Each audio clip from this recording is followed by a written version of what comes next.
Okay, so thanks for coming along, everybody, for our Sprint 15 live event, which we're running just for an hour or so here, but as part of the overall weekend, which is the RYA Virtual Dinghy Show. So we've got a stand there as well. So do drop in and look at the stand, and there's links from the stand to lots of other stuff as well. So links to videos, you can watch George falling off the trapeze wire, and there's a quiz for the kids, and there's loads of good stuff. So so do drop into the overall show if you haven't already, but not until you spent an hour here with us, if you can do that. So as you can hopefully all see, because I think Zoom tells you, we're recording the session, and we'll be posting it online afterwards. So if anyone's camera shy and doesn't want to be seen, then turn your camera off. And if you don't want to be heard, then obviously mute yourself. But hopefully we're all amongst friends here, so please do stay. So say a bit about me. So a lot looking at the names. Oh, someone else just there. So looking at the names on the list, a few of you know me and a few of you may not. So so a quick introduction. You won't be hearing much from me actually. But I'll give you a bit of background. So I'm a lifelong member at Marconi Sailing Club in Essex.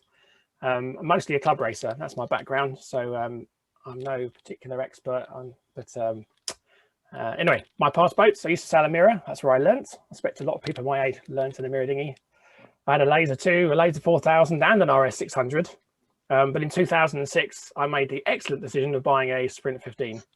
So I've been a pretty dedicated Sprint 15 sailor since then. And the Sprint 15 was the first class where I went out on the circuit as well. So that tells you a lot about the boat. You know, it's a place where someone like me who's done lots of club racing is really welcomed into more sort of traveller events and national championships and that sort of thing. I managed to win the Unirig National Championships in 2019.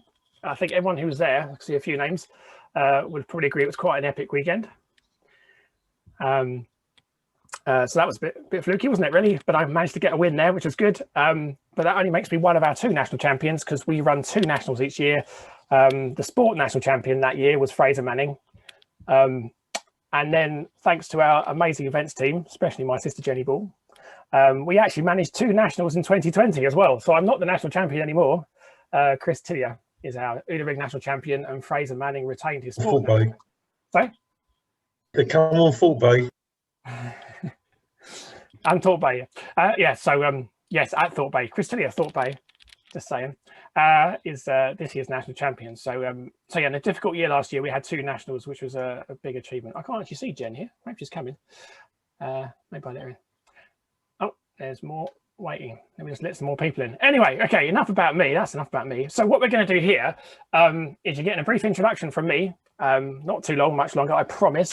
The main event is that Brian and Tom are going to answer questions we've been shared online by a few of our class members or Sprint 15 sailors. And also we'll have a little bit of time for some open Q&A at the end. So if anyone hasn't put a question in beforehand but wants to ask something, then we'll try and allow time for that as well. In terms of managing this, if you want to say something at any time, so maybe Tom or Brian have discussed something and you want to come back with a question about that, then stick your hand up and I'll try and spot that if I can.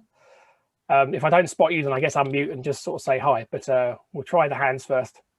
If you're a bit shy and you don't want to talk but you do want to ask a question, then stick it in the chat and I'll try and spot those and read them out. Let's see how I get on. This is the first for me. So that's the run of things. Right, just a quick one then. I think everyone here probably knows a bit about the Sprint 15, but just in case, and for anyone who watches the recording afterwards, a quick rundown. We are the most popular single-handed catamaran in the UK, for good reason. The class has been established over 40 years now. It's a very versatile boat, so you can sail 1 up, 2 up, you can trapeze, or you can hike. You can race, as a lot of us do, but equally you can cruise. You can cruise 1,000 miles in a year, like Jenny and Nigel did last year. Or you can cruise all the way around the UK, like Liam did the year before that, maybe the year before that. So racing or cruising, you know, people do both. It's a pretty reassuring and stable boat for getting to grips with cat sailing in. But you can take it from all of us, especially those of us at Harwich in 2019, that it's a pretty exciting and challenging boat in the breeze as well. So a bit of everything, I think you'd agree. We run a very active winter and summer events program every year. Including some summer events last year, which was a good achievement. This coming year, quick plug, and this is the last thing I'll say. for those who've got a Sprint 15 or thinking of getting one, we've got loads of events lined up. Hopefully the majority will happen. Let's face it, we don't always know. In theory, at least, our first traveller event this year is the 10th and 11th of April at Stone Sailing Club. That's obviously pretty close to the wire with the government's easing programme for lockdown. So keep an eye on the website and the social media to see whether anything's happening at Stone in April. But one really hopes that by May we'll be in Stokes Bay, 22nd, 23rd of May. And the Nationals, we really hope, at Weymouth, the Olympic venue in Weymouth, 26th to 28th of June. Yaverland in September, Carsington in October. Oh, I know at least one decent guy there. Carsington in October. And then finally our inlands at Grapham in October as well, late October. All the dates, everything you need to know about Sprint 15, all the tips pages, the website, forum, the links to social media, everything you need to know about the class is on sprint15.com, our website. So so drop in there. The event dates are right on the front page and everything else is easy to find if you click around. Right, so that's my quick, I took 7 minutes, not 5. Sorry, everybody. Right, so Brian and Tom, I'm going to make you the stars of the show now. I'm going to try to anyway. How can I do that? I can spotlight you like that. There we go. So do you guys want to do an introduction before I start rattling off some questions? Yeah. Well, firstly, thank you very much, David. I know to everyone here, it feels a bit like every other Zoom meeting that you've done, but I can assure you there's been a lot of work that's gone in behind the scenes before this. So hats off to David for putting all of this together, and hats off to the kind of whole virtual dinghy show team. If you haven't found the stand online, it's actually quite impressive what they've done in kind of combination with the RYA, and it's well worth going and having a visit and seeing what the team have all got up to. Myself, I'm Tom, and this is my old man Brian, and Dad has been involved in the sprint and catamaran sailing pretty much all his life, and that's kind of snowballed into my life, and has kind of directed what I've done. Dad started Windsport, which is fundamentally a sailing school, over 30 years ago, before I was born, and over the years the company's changed quite a lot and kind of moved with the times, and kind of more recently, it's taken on the manufacture and supply of the Sprint 15. So we ultimately are the suppliers and manufacturers of the boat. Hopefully, kind of a combination of Dad's experience with the class and my kind of racing background, we can answer a few of your questions today, and yeah, either get you moving a bit quicker around the race course or just make your lives easier using the boats. So that's our intention. Anything to add? No, just to say, as probably most of you know, both Cookie and myself are stepping back from Windsport in terms of all the operations, and Tom and Alex are taking all that on. Of course, we'll always be around for a bit, and I'm hoping that with a short break, I'll come back to do some Sprint 15 sailing as a sailor, rather than the support, but I'm looking forward to that, but it won't be for in the immediate future. Done. Okay, should we go question one then? Okay, question one is with reference to starting, quite a general question, and ultimately said what are some good tips around starting. Funnily enough, and I actually wrote an article for the Sprint 15 magazine, the last edition, which was starting tips. So that might be a good reference for a bit more detail. But I mean, I think we all know, in terms of getting the best result you can, ultimately the start is the most important part of the race. It's obviously, everybody starts at 0. So if you can gain a boat length or two within those first 10 seconds of the race, that can be the difference between being first and last.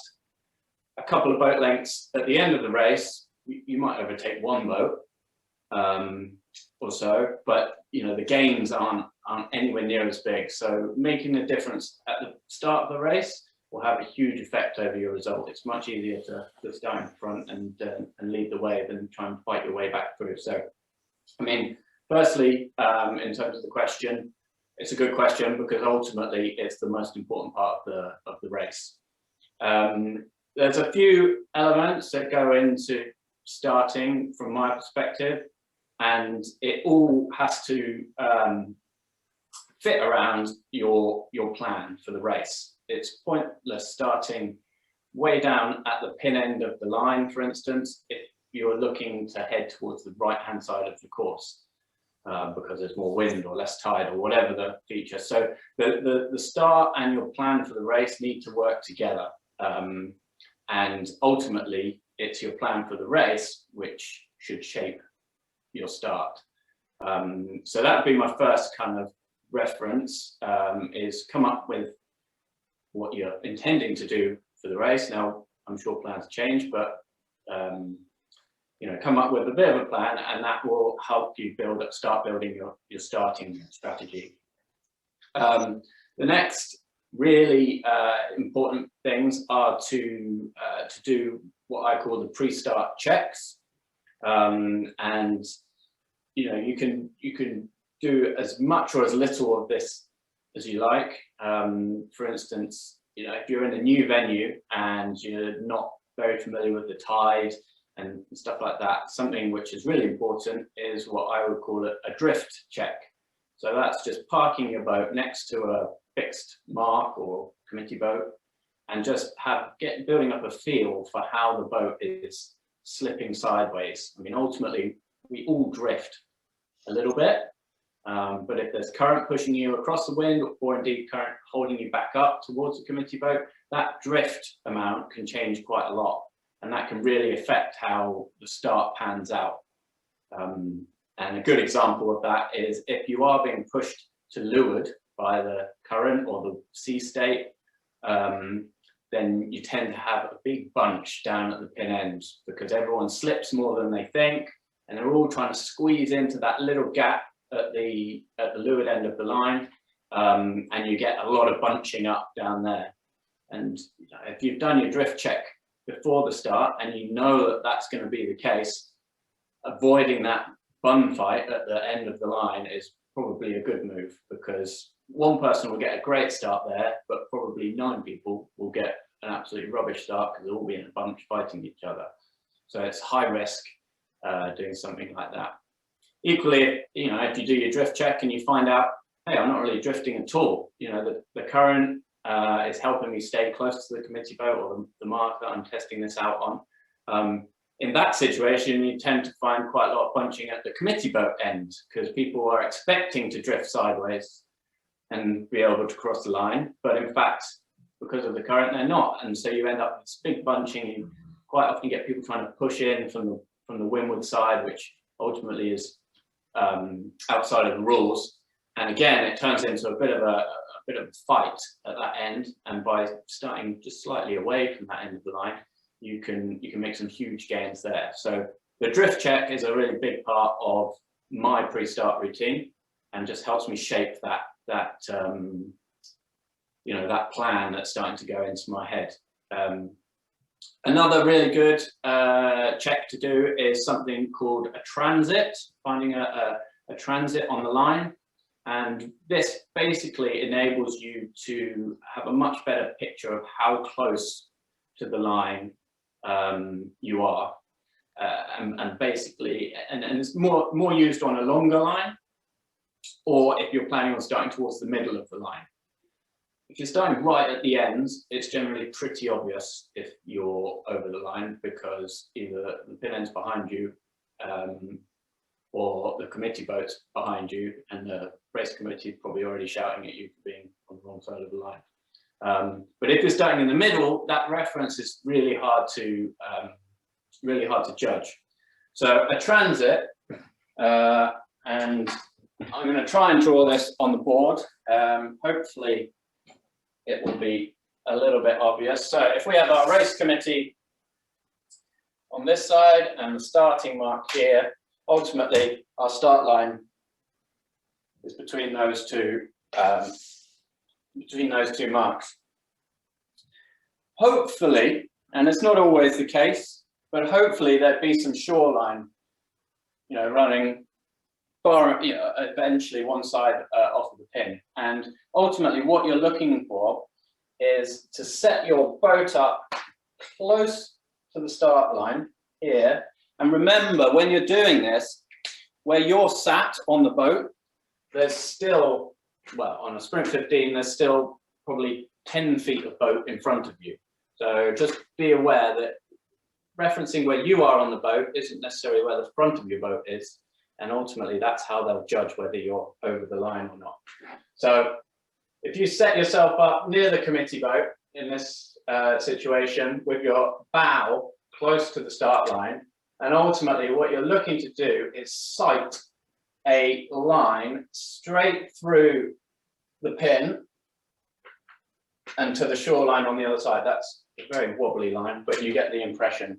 And in this situation, there's a very convenient tree on the shore. But this, it's just a picture. Is that helping? That line straight through there to that tree will remain lined up all the way along the line. And that will just help you reference how close to the start line you are. Personally, I would always pick something a little further up the shoreline, so the tree up here, and that's known as a safe transit, basically. Because if I sight that tree through the start line, you can see it just allows me this little bit of a buffer zone in front of my boat before I cross the line. Now, with transits, another good thing to remember is if you're taking a transit through the pin end, the leeward end, the closer you get to that pin, the less accurate your transit becomes. While you're back here, you can move forwards and backwards quite a lot, and that will only move your transit slightly on the shoreline. As you get really close to here, you only have to move forward half a boat length, and suddenly your transit's way back. So just be aware of that. If you're taking a transit through the pin, the closer you get to that mark, the less accurate it becomes.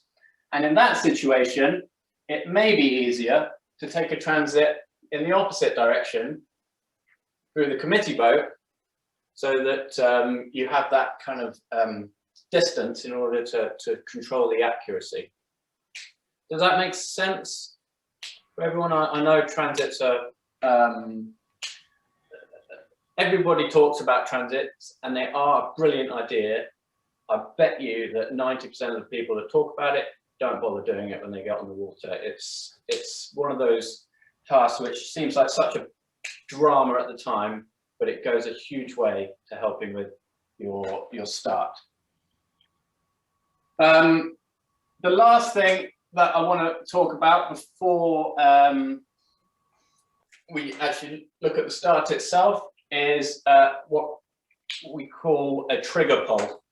Okay, so this combination of knowing how much the boat's going to drift, knowing how close to the line we can get is great because it allows us to position our boat quite nicely. But the trigger pull is the action of getting from that kind of parked up position up to speed as quickly as possible. And perhaps, do you want to build on the trigger pull? No, you can carry on. I'll just add a few ads. Now, we all know that different conditions make it easier or harder to get the boat up to speed. When you're in that perfect 14 knots and the water's flat, it's easy. You almost just pull the sails in and go. But it's the other sides of that where it becomes trickier, and ultimately that's where you make your money in terms of trigger pulls. And it kind of goes without saying, but the faster you can get your boat from either parked or slow boat maneuvering up to full speed, the better. And I remember, even as when I was younger and I was racing the tornado at the time, Darren Bundock and Glenn Ashby were just amazing at it. You know, they could go from being sat on the side to flat on their trapeze and looking like they've been sailing for the last 2 hours, you know, in such a short space of time, and getting into that settled, quick upwind sailing mode as quickly as possible makes a huge difference. So trigger pulls, you know, outside of the kind of standard mechanics of getting the boat up to speed, a few things to be aware of. One, it changes all the time, and knowing a few kind of what I would call presets make a huge difference to basically shortening that routine of getting up to speed.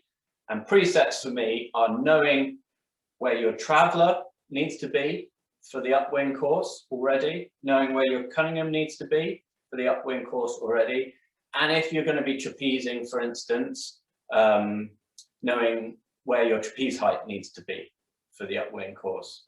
You know, before you've even started the race, you kind of know these presets where you know exactly where to put these controls, so that you don't go to get on the trapeze and suddenly realize that, oh, the trapeze is too low and I'm just going to jump into the water if I get on it at this height, and then you spend 30 seconds trying to pull the hook up, put it back in the cleat before you can hook on and get out on the wire. You know, having those presets done and dusted will make a huge difference. And the only way you can know those settings is by doing some practice trigger pulls before the start.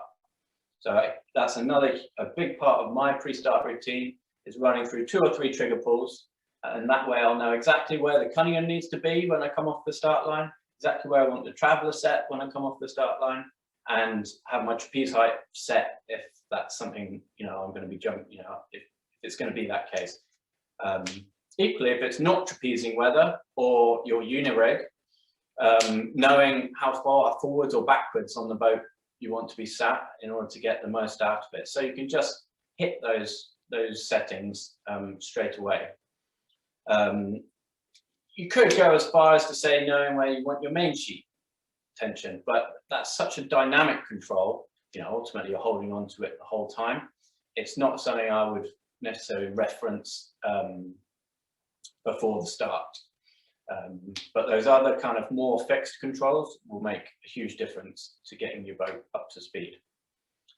I feel like I've waffled on a lot about starts. Well, I don't know how we're doing time-wise. David would chip in when he says you've got 2 minutes left. Or Yeah, 2 minutes to the end. No, we're about to. I mean, there's just 2 things that I would sort of add to that. One is, sorry, Tom, just swap over. It doesn't matter how you look at it. If you want to make a decent start, you have got to be, as boat 4, bow forward on the boat above you. So if at any time you find yourself in this position and you're not willing to do something about it, you're always going to start second row. So it is absolutely paramount, alongside all the things that Tom has talked about, that you are continually making sure that you are bow forward on this boat here.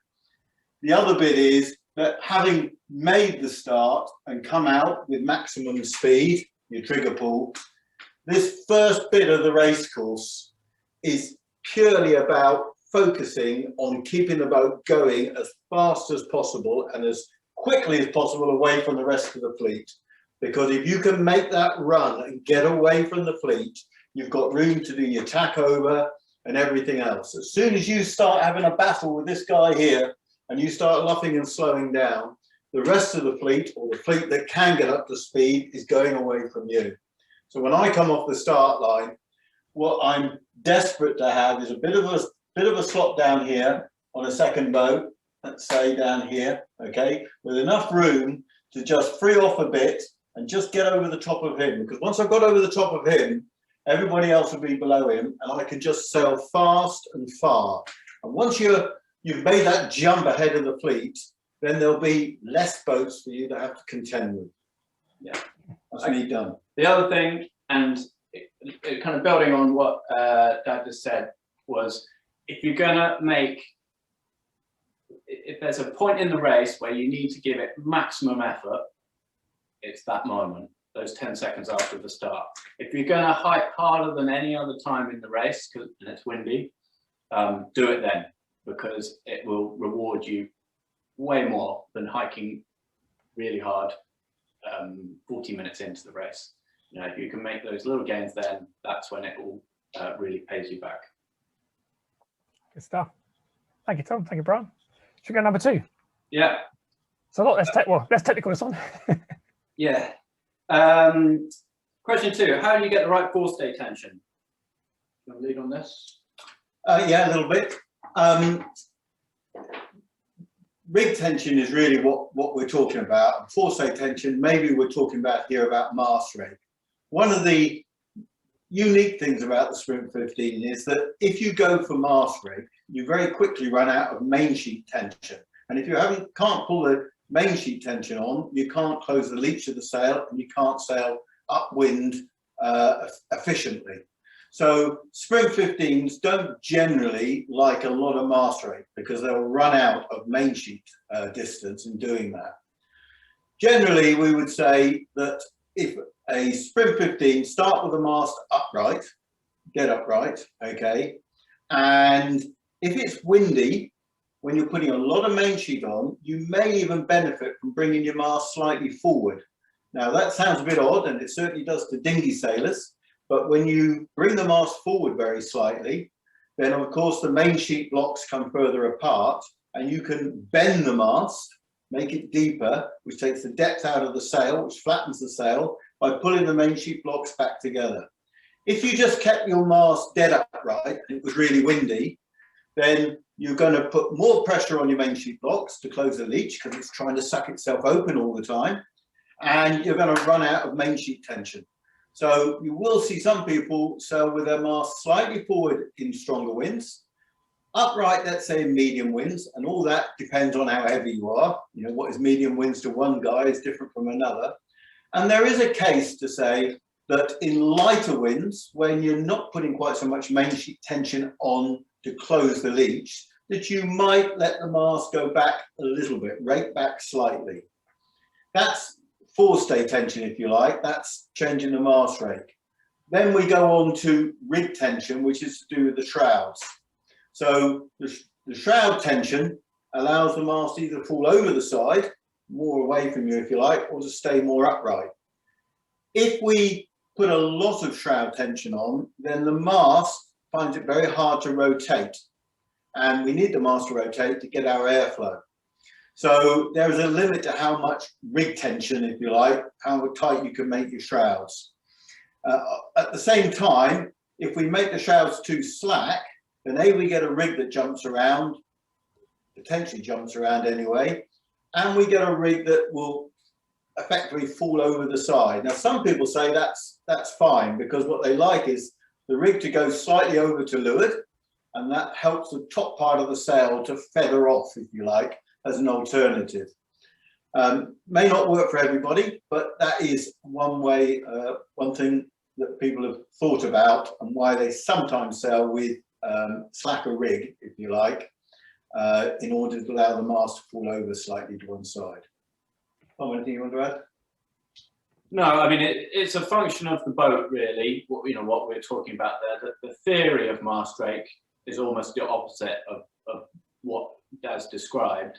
But because of the function of, it's a function of the design, and ultimately, in some ways, and I don't know whether this is a more confusing way of describing it, the ideal situation would be to fix your main sheet blocks together and to have an adjusted, have a mini main sheet block on your forestay, because ultimately what you're controlling with your forestay tension, or your forestay length, is the leach tension on the mainsail, and that's where you ultimately what you want to think about.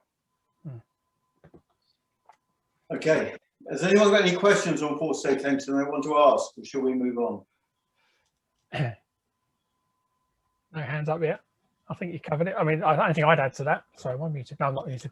There are a lot of, you've hinted at it, Brian, there's a lot of different opinions. You'll see rigs going from absolutely flopping side to side to being pretty much tight, and different people make the boat go well with both those settings. So it's a personal preference, and I totally agree. And importantly, we all have different sailing styles. I think that's So we take on board everybody else's different sailing style, and we try to incorporate it or look at it, compare it with what we have got.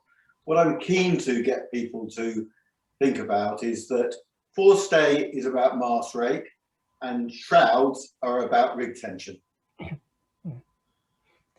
Sorry, David, I just had a question. For the heavier sailor, is it best to have the mast rake slightly forward of others? In my opinion, if the breeze is on, i.e. you can hike, yes, but the telltale sign is my main sheet system block to block going upwind, and is my leach either open or closed? If it's open and I can't close it anymore, then the only way to close it is to bring your mast further forward. Oh, sorry, Simon Giles literally with his hand up. Go on. Simon. I was just a quick question because it is linked about the issue with mast rake and weather helm, and what your opinion about having a degree of weather helm is, because there's a lot of theories that it's actually beneficial to have some weather helm, and would adjusting rake have any influence on that? I mean, weather helm is. I personally like a little bit of weather helm because ultimately weather helm is feedback on what the boat is trying to do. You know, if you let go of your rudder and you've got the boat set up with a bit of weather helm, ultimately the sails and the heel of the boat will influence what the rudder's doing, and that's what you're feeling. You know, that is weather helm. So for me, I like to set a boat up with a little bit of weather helm because it's the feedback for what the rudders are trying to do and what the boat's trying to do. Ultimately, you don't want too much weather helm though, because effectively when you start, you know, for instance, when you've got your rudders half up because you're leaving the beach, that's crazy weather helm basically, and you can feel it when you try and turn the boat with the rudders half up. One, it's flipping hard to turn, but two, it's incredibly draggy because you're waving a big rudder out the back of the boat. So in terms of setting the boat up, setting the weather helm up, for me, I like a tiny little bit, so I can just feel what the boat naturally is trying to do.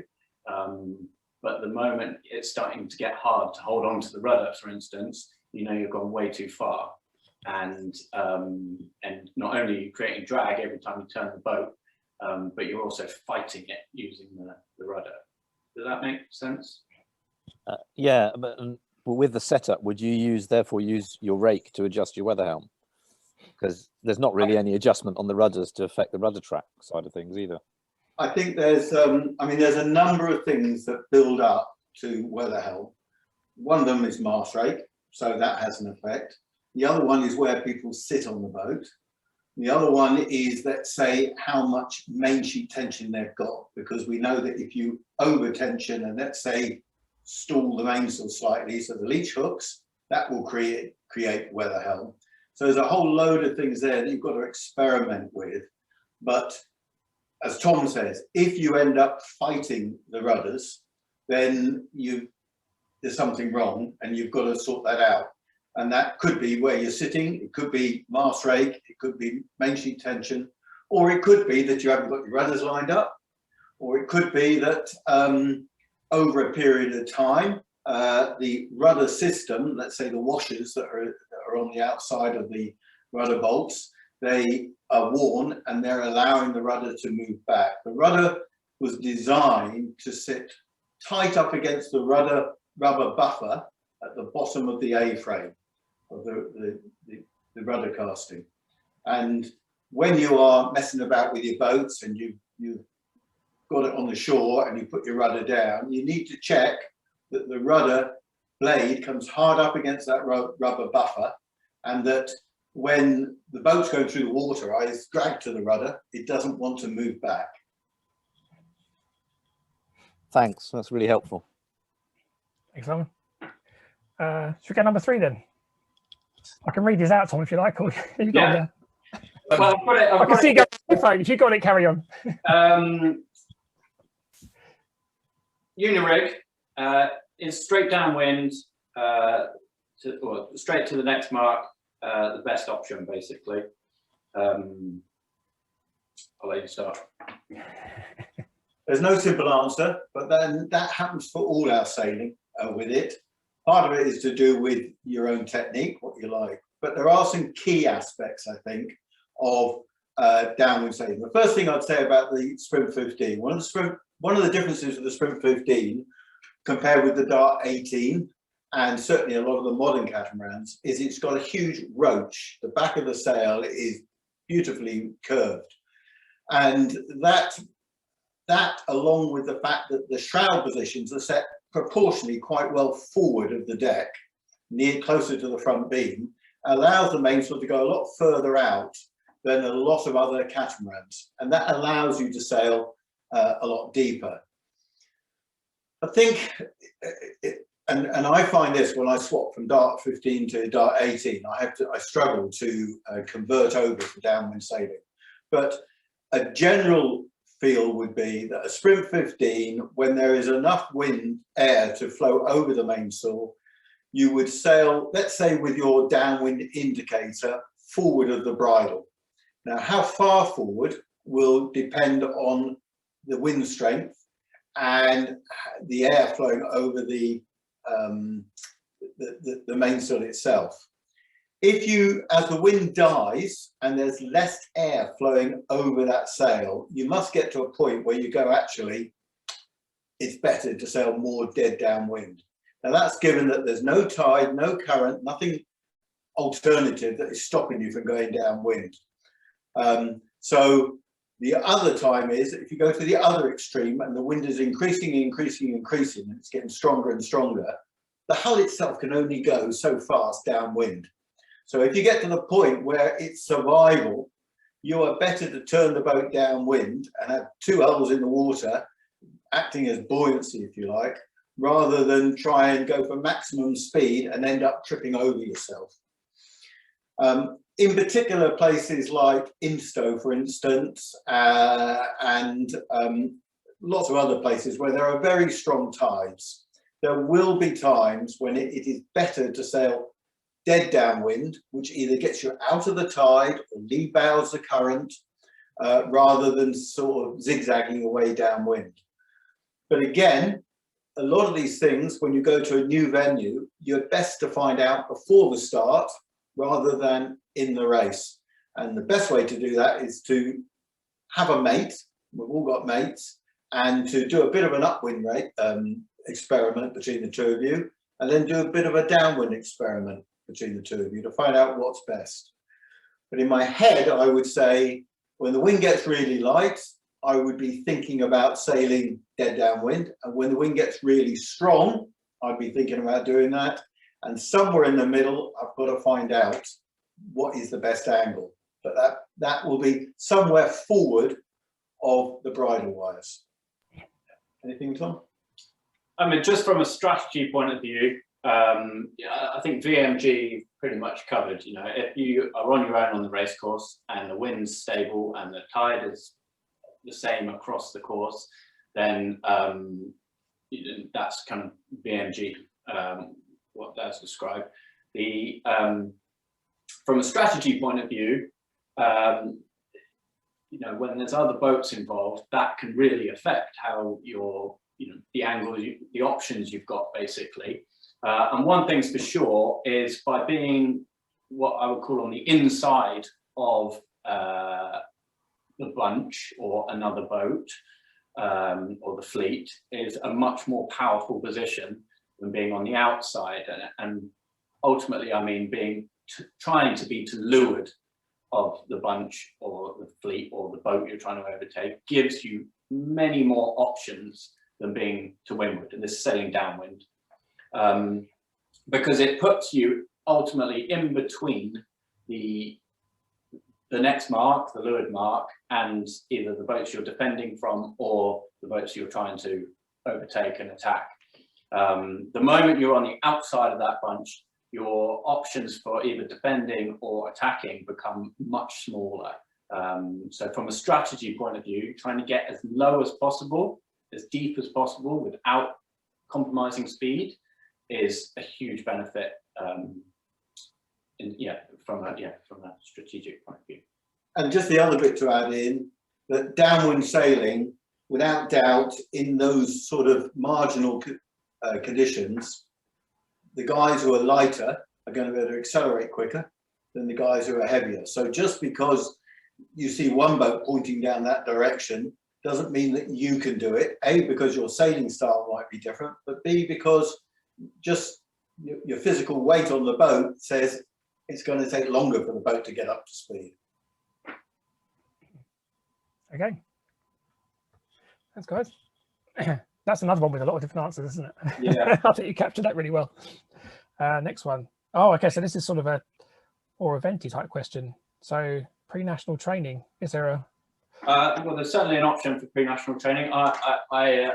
The question is whether or not there would be the option for some training in Weymouth before the nationals. I know it's been done in the past, and there's absolutely no reason why we couldn't do it this year.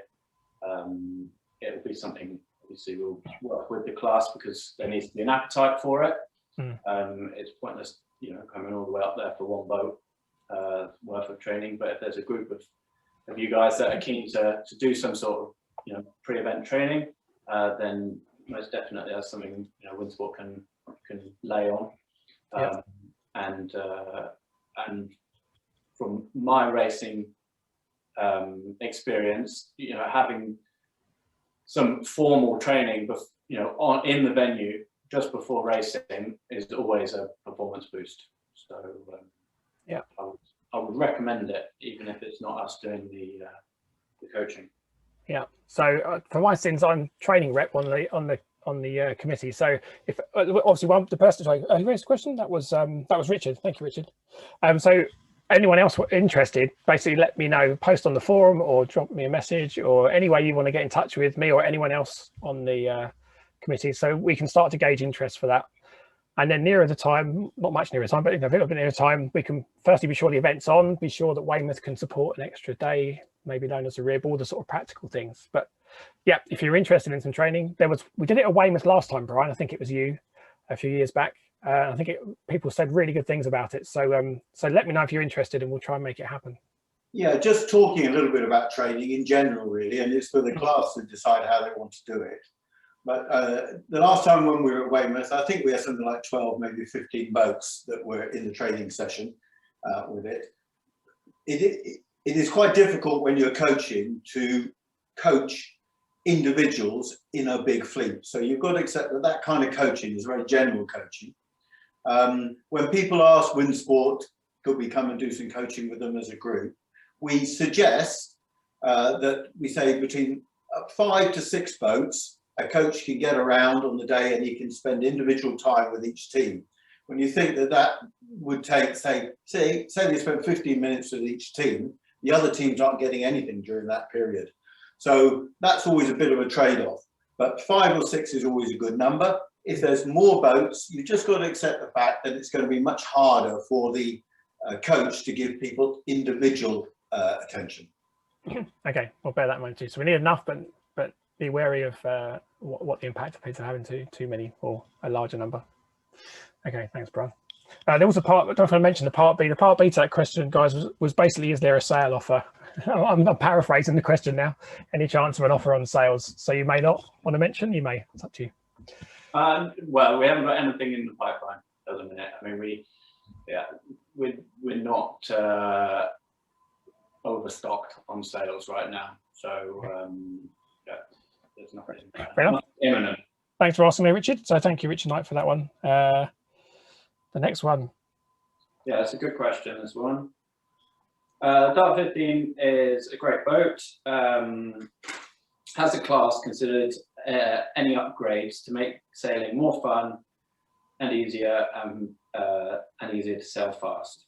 And I think probably with the benefit of being around longer than me, that might be a good question for you. Well, I can kick it off. I mean, ultimately, it is for the class to decide if they want to make some changes. As manufacturers, we've always made suggestions if we've felt that it's given the boat better longevity in terms of wear and tear and things like that.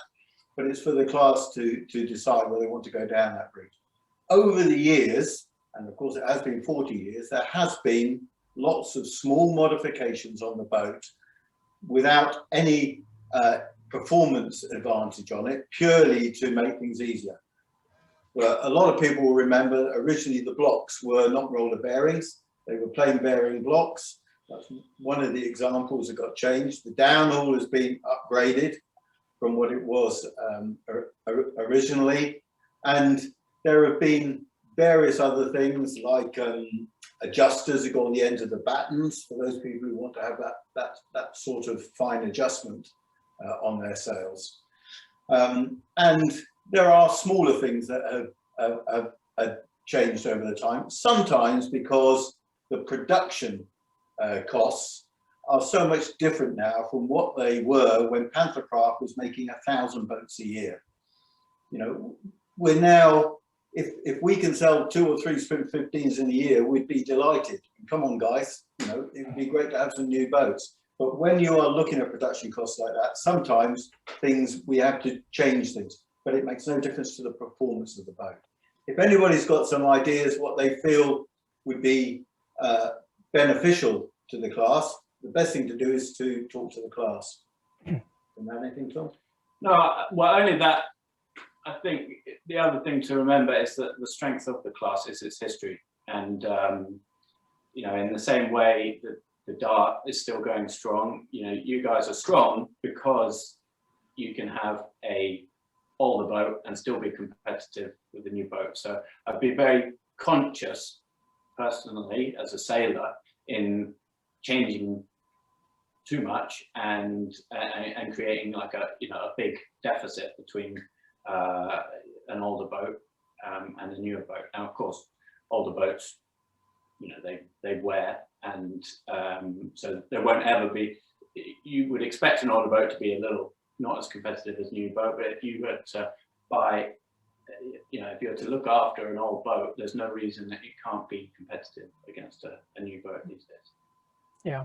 So that question was from Neil. Thanks, Neil, for putting it in. You made some specific examples, Neil. Yeah. One was, well, I'll say the ones we have done. So the modified downhaul. So maybe, Neil, I'm not sure if you have the old downhaul, but the one most of us have now is modified from the original sort of Dart part, and it's got a proper cleat that pulls back towards where the helm's sitting, and a higher purchase, I think, slightly than the original. And the batten tensioning, we do have batten tensioners in rules. Some people use them.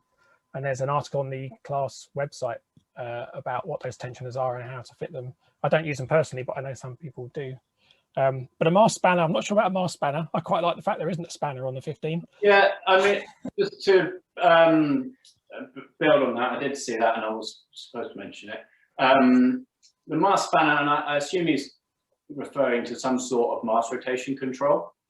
The reason that wouldn't really suit the Sprint in the same way it doesn't work, or wouldn't work on the Dart, is ultimately your main sheet is pulling the clew of the mainsail backwards.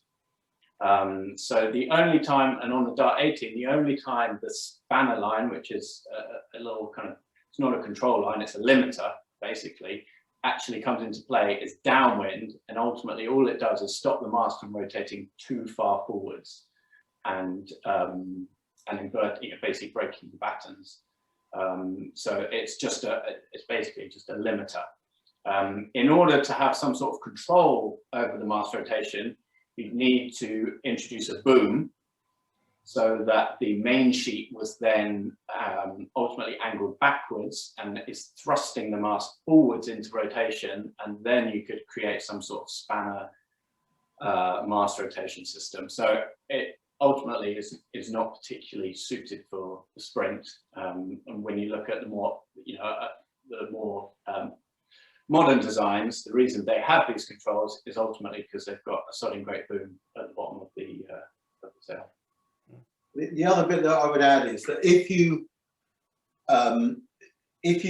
let's say put a limiter on it or something that you could adjust, back to the clue or whatever, so that the mast didn't rotate quite so far going upwind, you stand a good chance, unless you know exactly what you're doing, of allowing the mast to invert, i.e. point towards you. And as we all know, that is a great one for breaking masts and bending them beyond where they'll come back again. Without diamonds on the mast, then that would very easily happen on a boat like a Sprint 15. But the good bit about it is that the mast rotates, and that the sail takes up its natural shape around the back of the mast, and it's the same for everybody on the circuit.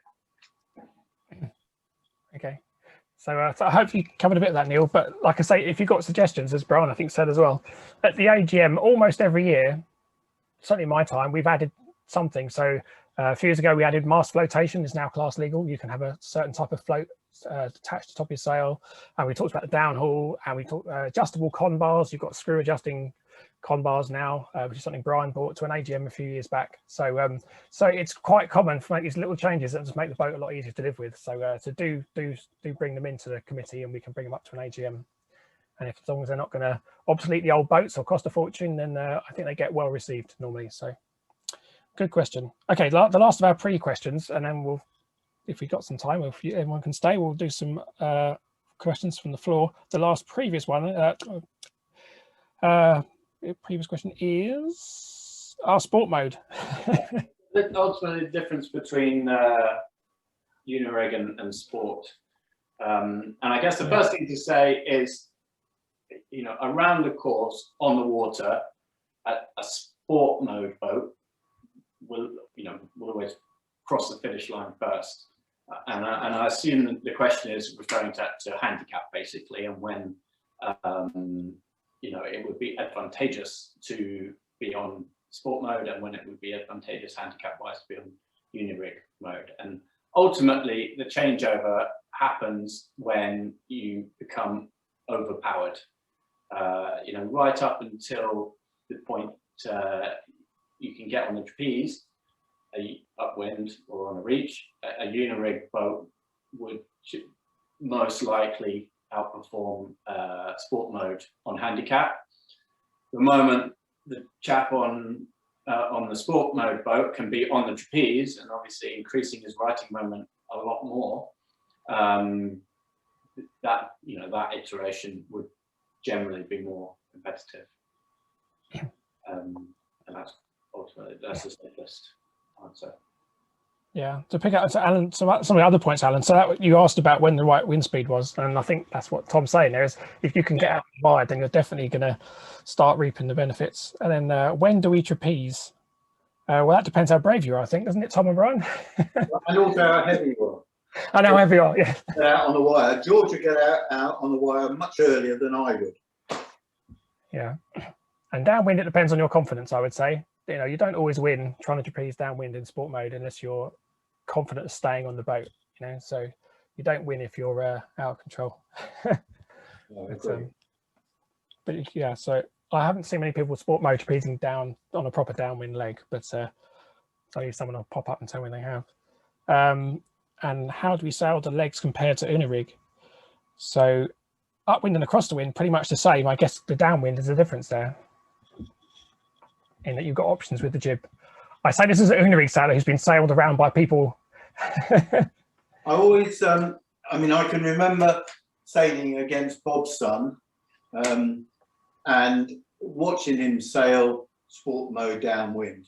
And the thing that I learned from him was that when he sailed downwind with his jib, he just focused really hard on that jib, and he sailed as deep as he possibly could without the jib quite collapsing.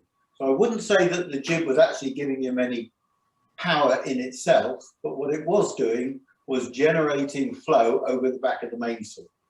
And he was very, very good at being able to sail deep and have the jib filling with wind, if you like, but not to the point that it was pulling. All it was doing was forcing air over the back of the mainsail. And that's what I've always tried to emulate, if you like, when I'm going downwind in sport mode. Cool. Okay, so that's the last of the questions we had before. We've got technically 4 minutes left, but I don't think we're going to cut everyone off at 2 o'clock on the 3 o'clock on the button.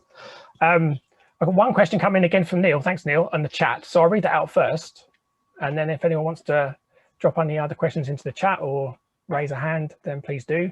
So Neil asked, can we use leech telltales? I can't remember from a class rules point of view. But would you want to? Perhaps a better question. Yeah, I mean, from class rules situation, I would say that they are not part of the sail design with it. Whether or not they're valuable to you, I mean, I don't know. So that would be a class rule change if you decide that you wanted to put leech telltales on, I would suggest. Yeah, I think I've got a recollection of having had them on a sail once on a 15. It might have been the first sail I had after I moved from the RS 600. When I came from the RS 600, I found them really useful to help me judge whether I had the leech closed too much or not. And I remember trying to apply the same logic in a sprint 15, and it made no sense, because if I got the leech tails flying, I wasn't actually going fast.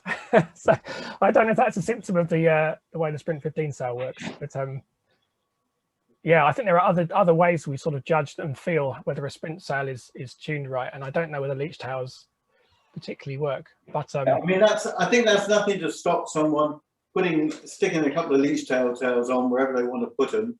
Let's say in club sailing mode, and see if it makes any difference to them. Yeah. If it helps their learning curve, you know, that's going to be good. When that goes into, let's say, class racing, then that would be a class decision. Yeah. So maybe give it a try, Neil, and see how you find it in your club racing, at least, anyway. Yeah. Okay. Thanks, guys. It'd be interesting to hear your experience. Say mine was in the RS 600. I found them really useful to sort of learn how to set the sail. In the 15, I found them a distraction in the end and stopped looking at them on that old boat. It's my old boat and my old sail. Yeah, I think it's easy to get a hook leech and without being able to see it from the stern looking forwards. It's a fine line, isn't there, between having a hook leech and not having a hook leech. Yeah, so it could help with that judgment. Anyway. Yeah, so let us know, if you do give it a try. And so no one's going to protest you in club racing, and I doubt anyone will protest you at a TT, to be honest with you. But if you're finding them useful, that's something we could discuss at an AGM. Costs next to nothing to put them on. We'll go for it. Yeah, I'll give it a go. Yeah. Simon, I'm just going to read down the questions on the chat here for the time being. So Simon's putting in rudder setup. Toe in or dead straight? That's a good question. Might be some opinions about that. So we're talking toe in or dead straight, as in looking front. I think, well, it sounds like Simon's on it, because one thing you definitely don't want is toe out. And for those that maybe aren't familiar with it, you toe out is essentially duck-footed, so the front of the rudder blades being further apart than the trailing edge. So yeah, kind of imagine walking around like a duck. And obviously toe-in is the opposite of that, so kind of snowplow effect, if you took it to the extreme. I think I would, one thing we do know, and as great as the Sprint 15 platform is, when you pull the main sheet tight, and that tensions up that forestay, and obviously pulls on the bridle wires at the same time, what will happen is the bows will come together slightly. So effectively, the platform, when sailing upwind, is always slightly towed in. And my opinion is that the rudders should ultimately match that. So when I set up either a dart or a sprint, I do exactly the same, is I would set them up with 1 or 2 millimeters toe in. So have the front edge of the rudder blades 1 to 2 millimeters closer together than the trailing edge. And if I may just add to that, before you do your rudder towing arc, you need to make sure that your rear beam clips are keeping the hulls in line. So if your rear beam clips, which are held by a 10mm nut inside, have got a gap between them and the hull, when you put load on the bridle wires, of course, the back of the boat is going to come out to the edge of the clips. So the first thing you do is you line your hulls up, and you make sure that your clips are right up against the hull. and then you start sorting out your rudders, whether you want them in line or whether you want to have them slightly towed. Okay, and we're saying a few mils inward is a good starting point. Yeah. There's quite a lot of technical, like the clips and the various bits there. So that's another good thing. If you're at an event or if you're at your club with other sprint sailors, do ask them, because they'll be able to advise you on what we're talking about there in terms of aligning the hulls, and there's quite a lot of parts to that. So thanks for that one, Simon. Lee's asked a good one. There's multiple opinions about this too. So Lee Garton's asked, how often should I be adjusting the Traveller? The way I think about the Traveller is it's like a course adjustment, and your main sheet is almost a fine tune. And ultimately, you're trying to keep yourself in the right main sheet range. And we've kind of, as we discussed a bit with the force-day tension question earlier, ultimately, the main sheet range is having those blocks as close together as possible, but maintaining a kind of working range so that you can power up the boat a bit when you need to by pulling in, and you can take the power away obviously by easing it. As the wind gets stronger, obviously that working range you can start to get overpowered, so you start having to pay out more and more main sheet, and it's at that point when you start dropping the Traveller down equally to help with keeping that main sheet range balanced. And I think I would maybe add with that a little bit, which is if you have your Traveller in the middle and it's blowing like stink and you have to ease a lot of main sheet, you get a lot of twist in the mainsail. The first thing that happens with a mainsail cut, as a Sprint 15 one, is the first handful of main sheet, if you like, opens the leach. The next bit actually makes the sail go deep, so it's powering itself up.